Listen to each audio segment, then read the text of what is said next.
আজকের এই দিনে বিএনপি সহ স্বাধীনতা বিরোধী সন্ত্রাসী শক্তি সকল অপশক্তিকে যারা আমাদের বিজয়কে সংহত করার পথে প্রতিবন্ধক, এদের আমরা পরাজিত করব, পরাভূত করব, প্রতিহত করব এবং আমাদের লড়াইকে আমরা এগিয়ে নিয়ে যাব বিজয়ের স্বর্ণ তোরণ অভিমুখ।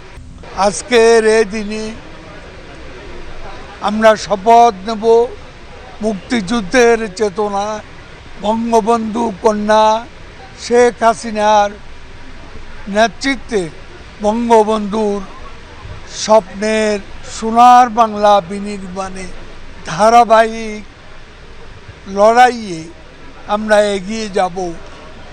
বঙ্গবন্ধুর স্বপ্নকে আমরা বয়ে নিয়ে যাব উন্নত সমৃদ্ধ বাংলাদেশ এবং সেখান থেকে 2100 সালের বদ্বীপ বাংলায়।